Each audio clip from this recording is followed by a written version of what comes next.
So Comsic Skeptic is a popular YouTube channel run by the atheist and speaker Alex O'Connor.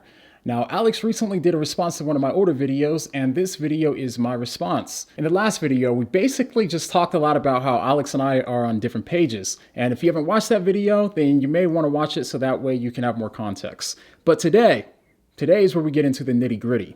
Today we'll see how in my original video that Alex was responding to, the clips that he didn't show actually answered both of the arguments that he put forth in his video. Now, before we get going, real quick, just so you guys know, my initial plan was to go through his entire video and play every single part so that way I wouldn't be accused of dodging or being dishonest or anything like that. But some people thought that the last video took too long to get to the good stuff and that I should have just addressed his main arguments. So today, we'll just deal with the last 8 minutes or so of his video, which seemed to be the parts that people thought were the best. And I'll also be responding to both the evidential and the logical arguments from evil. So without further ado, you guys ready?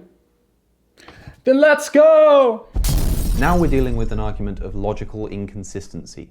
We essentially have 4 propositions and it's claimed that they cannot all be true at the same time. At least one must be false. The claims are as follows.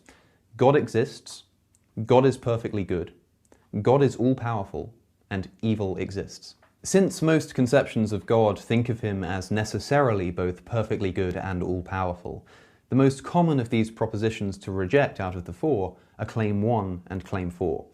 And since evil seems self-evidently to exist, we've all experienced it after all, the only one left to reject is the proposition that God exists. So why can't these claims be consistent? This requires some further clarification. The claims don't necessarily contradict each other unless we make some hidden assumptions clear. Perhaps the most famous essay ever written on the problem of evil is J.L. Mackey's Evil and Omnipotence. A link is in the description, you can read it online, it's essential philosophical literature. So these hidden assumptions that I just mentioned, in Mackey's words, and I'm quoting, "These additional principles are that good is opposed to evil in such a way that a good thing always eliminates evil as far as it can, and that there are no limits to what an omnipotent being can do. From these, it follows that a good, omnipotent thing eliminates evil completely, and then the propositions that a good, omnipotent thing exists and that evil exists are incompatible." So there is what is probably the actual strongest version of the argument, or at least the most famous and most abided by, with all the premises laid bare and fully explained. With this covered, let's see how Jon responds. All right, hold on. Before we get into Mackey's argument, let's be clear. Now, I didn't mention J.L. Mackey's argument, so obviously I wasn't trying to respond to his argument in my video. But if you watched Alex's video, then you know that up until this point, Alex only responded to the very first sentence of my argument in my video. And his entire point up until now was that my argument didn't work because it only works against the logical version of the problem of evil rather than the evidential one. And he's right. The argument that I gave was only sufficient to refute the logical version. Now, I hope you'll see what's going on here. The only reasons that Alex gave for why my response failed was because he claimed that I was responding to the logical version, and therefore my responses didn't work against the evidential version of the problem of evil. And now that in his video, Alex decided to argue for the logical version, we would assume that now would be a good time for Alex to address my argument that he initially said only applied to the logical version. But he doesn't. Instead, he uses my next point in the video. Well, what I said next doesn't and wasn't really intended to respond to Mackey's argument, of course, but my first argument that he talked about would have worked just fine against it. Now, because Alex is putting forth Mackey's version of the argument against God's existence and considers it to be the strongest one, I'm more than happy to respond to it more in depth. But before I do, let's be clear on where the burden of proof lies. When I present an argument for God's existence, the burden of proof lies on me since I'm the one putting forth the argument. But in this case, Alex is the one putting forth the argument, so the burden of proof lies on him. It's not my burden to explain why God allows evil. Instead, I'll just be responding to Alex's argument that an all-loving and all-powerful God wouldn't allow evil. So let's start with the argument that Alex just raised, Mackey's logical problem of evil. Now, if you remember when it comes to the logical problem of evil, Alex rightly pointed out that in order for it to work, the premises have to be true. If one premise is shown to be false, then the entire argument is proven unsound, and therefore it fails. Alex also rightly pointed out that Mackey's argument doesn't work without his hidden assumptions. And since his argument depends on these assumptions, if one of them is false, then that means the entire argument is proven to be wrong. So what are these hidden assumptions? Well, the first is that good is opposed to evil in such a way that a good thing always eliminates evil as far as it can. And the second hidden assumption is that there are no limits to what an omnipotent thing can do. Well, right off the bat on Mackey's second assumption, he defines omnipotence wrong. Now, I don't have the space to get into this here, and I don't want to distract away from the discussion, but I've linked a video from my friend Michael from Inspiring Philosophy down below if you want to understand omnipotence better. As for Mackey's first assumption, all we need to do to refute the premise is to show that it's possible that a being could suspend eliminating evil in order to accomplish greater goals or greater goods. If that's at least possible, then Mackey's argument fails, since the premise would then be false. And fail it does. The source that Alex cites was published in 1955, but in 1981, Mackey also came to agree that evil doesn't show that the central doctrines of theism are logically inconsistent with one another. His views changed a bit since publishing the article in 1955, the one that Alex cites. And we see this more when we get to his paper called Miracles in Theism, which was written in 1981. He ended up retracting and revising a lot of the points that he made in the article that Alex quotes from. Mackey used to think that any and all evil was logically incompatible with God. But then in his later work, he concedes that some evils may be necessary for the greater good after all.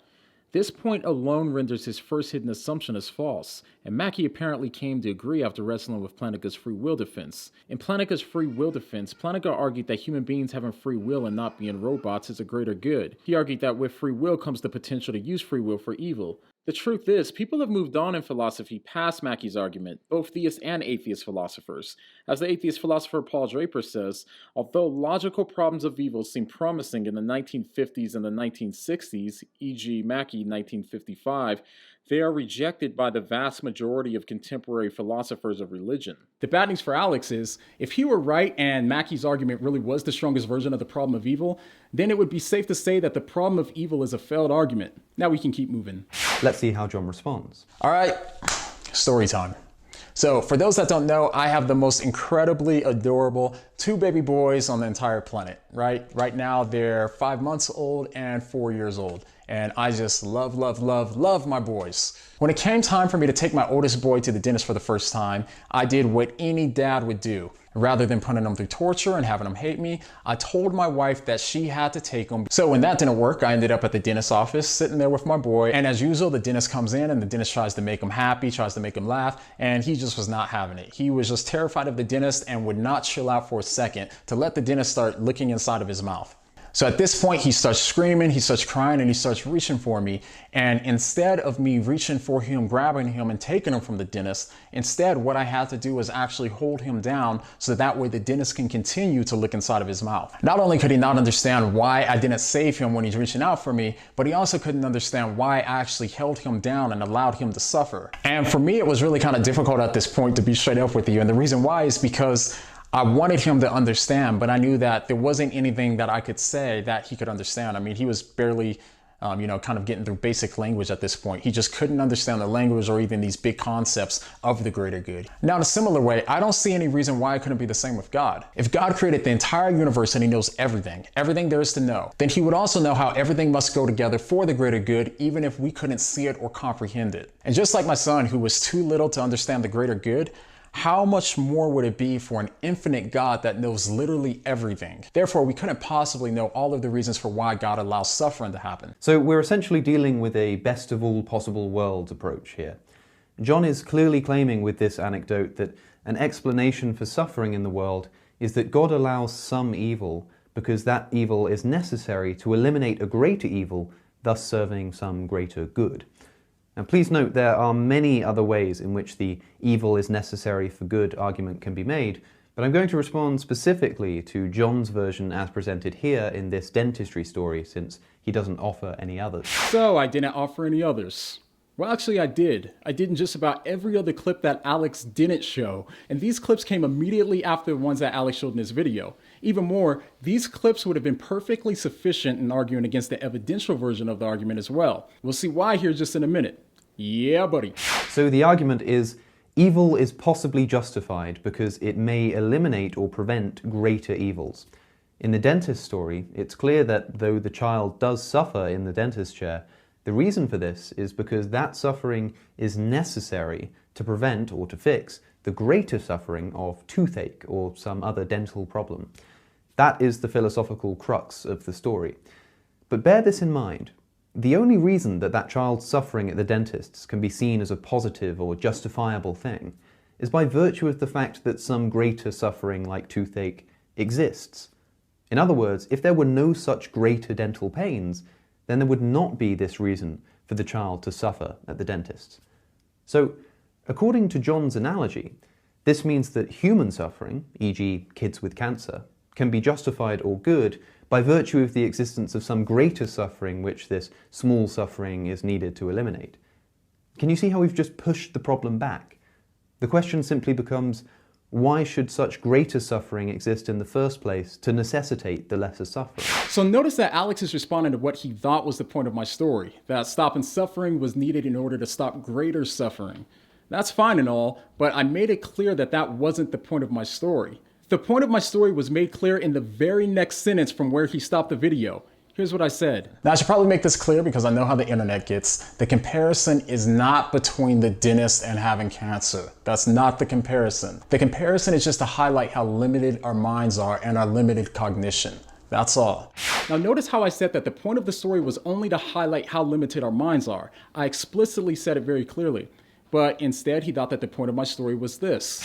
So the argument is, evil is possibly justified because it may eliminate or prevent greater evils. Now notice why this shift matters. It may sound subtle, but it isn't. The way he's understood my response was framed as if I were saying that the only reason why suffering occurs is so that way greater suffering could be prevented. And then he goes on to attack that bad argument, which I would agree with Alex is it's a bad argument. At this point, the only claim I was making is that we shouldn't expect to understand the reasons that an infinite God has for things, since we do know that our ability to understand infinite things is limited. To add to that point, to add a little bit more clarity, the only reasons that we could know are the things that God chooses to reveal to us, either through his creation or some sort of special revelation like the Bible. And yes, I know that the atheist doesn't accept divine revelation. But remember, the problem of evil is an internal critique that argues against theistic worldviews from the inside. It grants some of the theistic claims in order to prove that theism is false. So now, with that in mind, I'm not really sure why Alex stopped my video right at the point where I clarified what the point of my story was. I really don't, and I don't care to assume anything. I know how it gets making videos sometimes, and it can be easy to miss something. But with that being said, I intentionally included the clip in there for the sole purpose of specifically avoiding any potential confusion. And worse, immediately after that clip, I gave even more arguments in my video that would have made it even more clear that Alex was missing my point. And also because all of those clips were left out, it also made it seem as if I didn't have any responses that would have worked against the evidential version of the argument either. Now, before we get into how my responses were sufficient in order to respond to the evidential argument, let's just recap what the argument is and what I need to show in order to refute it. The first premise is that it's unlikely that an all-loving, all-powerful God would allow evil to exist. Premise 2, evil exists. Conclusion, an all-loving, all-powerful God does not exist. So the critical premise is the first one, and that's the premise that needs to be handled if I'm going to refute the argument. And because it's an inductive argument, the premise is working in probabilities rather than certainties. So in order for me to refute the argument, I'd have to show why his first premise is more likely to be false than true, which would entail that the conclusion is weak.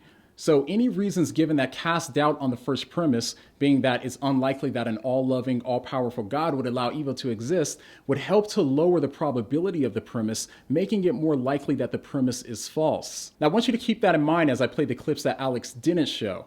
And as you listen, ask yourself if the reasons that I gave would lower the probability of his first premise being true. Here we go.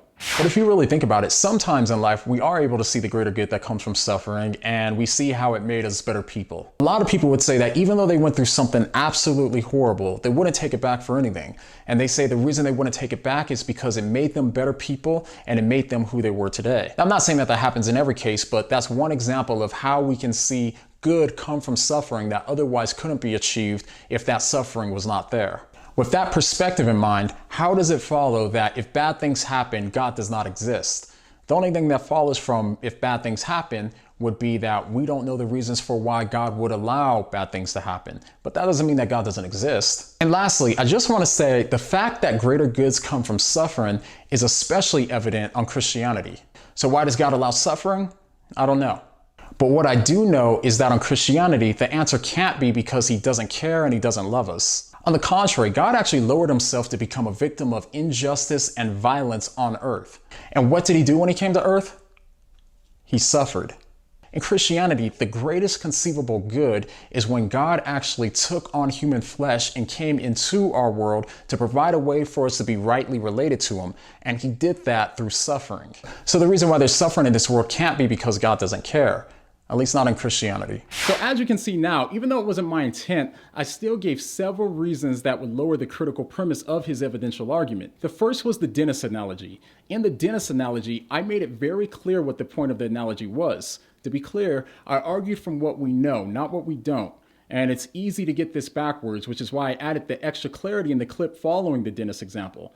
I used inference based on what we do know. What we do know is that our brains are limited. From that, it would be impossible for us to know the reasons that an infinite God may have for why he does things, aside from what he's chosen to reveal to us either through creation or some sort of special revelation like the Bible. Given that we're all aware of our limited abilities and that we don't know everything, this would lower the degree of confidence that we have in Alex's first premise. The next point that I made that was based off of something that we know was that greater goods sometimes do come from evil, and sometimes we're fortunate enough to see it, even though at the time we wouldn't have been able to see it because we're stuck in time and space. But the fact that we know that greater goods do occur, along with God being all loving, as Alex's argument grants, it's certainly plausible that there are greater goods that might come from all evils. This would lower the degree of confidence that we have in his first premise as well. And lastly, I talked about how if we're talking about the Christian worldview, the reasons for suffering isn't because God doesn't love or he doesn't care about us. On Christianity, the greatest conceivable good for humanity as a whole was accomplished through suffering. On the Christian worldview, suffering isn't at all shocking. It's actually expected. Jesus said, "In this world you will have trouble and tribulations." And almost every biblical character that you can think of, including Jesus himself, suffered a great deal. So it could hardly be said that suffering is improbable in the Christian worldview, since the Christian worldview tells us that God will eventually turn around all evils for good, while also showing us several ways that he's done so in the Bible. So if we're talking about the Christian version of God, then this significantly lowers the probability of his first premise being true as well. The same reasons would apply to his earlier objection as well, about how there may be justified reasons for God allowing evil, but it would still be rational to conclude that there isn't any good reasons. But as he showed in the example of the man and the woman fighting, induction is always inferred from what we know, which is the background information that we start with in order to make our evaluation. And these points that I mentioned could all be put into the equation as they all work against that assumption. Now, one more point that I didn't get to add in the video was that the atheist isn't taking into consideration the afterlife. So picture this. Let's say that Trump ticked off Russia once and for all and they decided to nuke the United States of America. And say that we had a spy in Russia there who knew where the nuke was and when it would be launched at us, and it was going to be launched at us soon, okay? Now let's say that we could stop the attack by bombing a specific area. The only catch is it would kill 1,000 innocent women and children. Do we push the button even though 1,000 innocent women and children would die as collateral damage? Okay, now imagine that we had some technology that could resurrect them and bring them back to life after 10 years, and it would give them new bodies. Now should we push the button? Well, of course we should. The fact that they can come back to life lowers the moral sting that we would feel when we consider the loss of life. On Christianity, God can resurrect anyone and everyone, and people don't die for good at the moment of their death. That should also be taken into the equation. So it seems that all of these reasons that are provided actually do challenge his critical premise and the evidential problem of evil as well. So the points that I gave, even though I didn't intentionally give them with his argument in mind, we can still punt them towards that first premise. Once we do that, we can weigh them against the reasons that he gave in support of his premise, and then we can see which of us gave the stronger case. So what arguments did he make in support of his first premise? Well, if you go back and watch his video, unfortunately, we didn't really hear much from Alex in defense of this premise, aside from the story of a man fighting with a woman, which was going off of an entirely different set of background information, namely what we know about abuse between men and women. So it's not exactly a good parallel, although the story and his premise appeal to some sort of intuition that there are no good reasons. I'll give him that. But having only intuition is not much of an argument by itself, and this is unfortunate since this was his argument, and therefore it was his burden of proof to justify his premise. And another way that the premise fails is if it doesn't have enough justification for it. So even if I didn't have any reasons, then his premise could still fail unless he can provide some. Now again, his argument does have a strong emotional appeal to it, but outside of that, it doesn't seem like he gave any logical reasons in support of his premise. So given that, I think that the several reasons that I gave are superior to the lack of reasons that he gave in the truth of the premise. If this is the case, then my video would have refuted his evidential argument as well. So even if I were responding to both philosophical arguments for the problem of evil in my video, it seems that I still would have offered an adequate response to both of them in the rest of my video if the rest of my video was shown. Or if you'd rather frame it the other way, why would God construct a world in which evil is necessary to ultimately attain good? So why would God create a world where evil is necessary in order to obtain good? I answered this already by saying that I don't know. But on Christianity, one possible explanation is that suffering may be needed to bring the largest amount of people to a saving knowledge of God himself. Some atheists will even claim that Christianity is the most compelling to people when they're the most vulnerable. Well, if the greatest potential good for us in this life is coming to a saving acceptance of God, then ultimately the suffering would be justified in light of the greatest possible good for us. But again, this is just the possible answer. Alex has the burden of proof here. Imagine John's child could understand complex language, and John explains to him that he needs to suffer at the dentist because otherwise he'll suffer from the greater pain of tooth problems. Now, his child could completely accept this, but then ask, very justifiably, why this other pain of tooth problems should exist. John would either have to reference some even greater suffering that the tooth pain helps to counter, offer a completely different account for suffering, or shrug his shoulders. So the idea that God allows some evil because it's necessary to eliminate greater evil, as is the case in the dentist story, is not a sufficient explanation for the existence of suffering overall. Now, of course, I never claimed that God allowing suffering to stop greater suffering was a sufficient explanation for evil to exist overall, and this was made even more clear as I gave more reasons in the very video that he's quoting me from. So it couldn't have been an explanation for evil overall. It only allows us to explain individual cases of suffering, and then only by referencing other cases of even worse suffering, themselves needing an explanation. I can't say this is really winning me over. Well, good. It wouldn't have won me over either. Good thing is, it was never my argument. Notice how he slowly moved the point further away from God needing suffering in order to accomplish some greater good or some greater goal, and now he's moved more and more to the argument that God needs small amounts of suffering to exist in order to prevent the greater suffering. But the truth is, the greater good doesn't always mean preventing greater suffering. That's the crux of the problem for his argument. And this isn't even to mention the fact that John's dentist analogy, of course, severely limits the omnipotence of God, that pesky forgotten premise from earlier. And it doesn't just limit his omnipotence in the obvious sense, but in two ways. Most evidently, it means that God is incapable of eliminating great evils without permitting smaller evils. But if God is truly incapable of this, then he's not omnipotent. But the second and less obvious way in which John's analogy limits God's omnipotence is in God's explanatory power. This is to do with the part of the analogy which suggests that as the child can't understand that a greater good is being served by the dentist, we can't understand that a greater good is being served by pediatric cancer. Sure, a father might not have the capability to make his child understand why dentistry is ultimately actually a good thing, but surely God, who, as John points out, is infinitely more powerful and knowledgeable than our father or our dentist, could easily make it known to man why his children getting cancer is actually something to celebrate, since it indicates a greater good at work. But if, as John's analogy suggests, we truly cannot understand God's motives here, it follows that no explanation from God could help us on that front, meaning God's explanatory powers are limited, meaning he is not omnipotent. All right, so first, Alex's definition of omnipotence seems to be based on Mackey's incorrect definition. The faulty assumption is that having all power means that there's nothing that you can't do, which is just wrong. Again, see Inspiring Philosophy's video in the description for more. Alex then went on to make a point about how God could explain to us why we should celebrate kids getting cancer. Now, that claim was rhetorically crafty, but it has two problems. First, of course, I wasn't claiming that God couldn't have designed us capable of understanding his morally justified reasons. That wasn't my point. My point was only that given that we have finite minds that we do have, and by knowing that our minds are limited, we can't necessarily expect to know the reasons that an infinite God would have for allowing evil. Now, notice what I'm not saying. I'm not saying that therefore we can't know anything about God and what his motives are for doing things. I'm saying that we can only know what he's revealed to us. The second problem is that Alex's argument falls apart on Christian theology.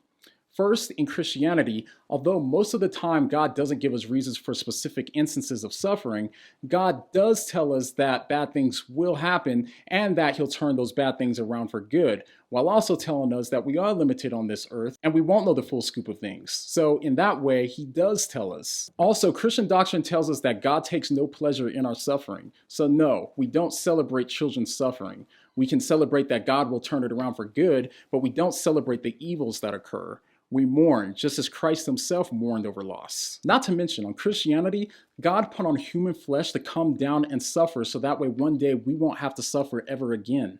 Now, like I say, there are many other ways for the religious to defend the idea that evil is necessary or that it's consistent with a loving God.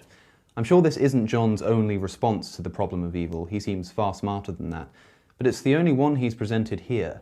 And I wanted to respond specifically to this dentistry analogy that I find utterly bizarre. The idea that a child getting cancer might be necessary in the same way that dentistry is necessary. Now, I should probably make this clear because I know how the internet gets. The comparison is not between the dentist and having cancer. That's not the comparison. Because they both prevent some even greater suffering from occurring. The comparison is just to highlight how limited our minds are and our limited cognition. That's all. It has a long way to go before it's even naive. If Jon has the power to make things better for his kid by taking him to the dentist, of course he'll do this, even if it necessitates some small amount of suffering. But if he had the power to make it unnecessary for his kid to go to the dentist at all, he'd surely do that instead. If he could eliminate the greater suffering that makes the lesser suffering necessary, he'd do this. The same must be true of any loving God. Sure, well, that wasn't my point, but I'll respond anyway. I would simply remind you that I see no reason to think that the only possible reason for suffering is only to prevent greater suffering or greater pain. Alex even acknowledges this by saying that I probably have other reasons for why God would allow suffering because I seem far smarter than that. While I appreciate the compliment, I would also say that of course I have other reasons for why God would allow evil, like the reasons that I gave in the video that he was responding to, but chose not to include. Either he can't, so isn't omnipotent. He doesn't want to, so isn't benevolent. He doesn't exist, or Jon needs a better argument. Which of these is the case, dear viewer, I leave to your consideration. Good one. Well, the fact that Alex cut my video off at the exact point where I explained very clearly the purpose of my dentist illustration, then proceeded to argue against something that I never argued for, means that either Alex didn't hear the very next sentence that I said in the video, which would make him a bad listener or possibly irresponsible, or he could have played the next sentence but chose not to include it because it would quite literally ruin his entire argument, which then would make him dishonest. He didn't think that anyone would notice, or Alex just needs a better argument. Which of these is the case, dear viewer? I'll leave that to your consideration. Well, what can we learn from this exchange? A possible takeaway would be that it is possible for good to come from pain. I mean, if I'm being quite honest, it was slightly painful hearing Alex argue against points that I never made for 22 minutes, but then again, perhaps a greater good came from it. It gave me yet another opportunity to give those from his channel a more accurate understanding of the Christian worldview and a different perspective in the discussion. Oh, and the other good thing is that I made a new friend. So Alex, why don't you go ahead and take us out? The next time that someone says, Or Jon needs a better argument. Now what are you gonna say? Whaddo You Meme? Yeah!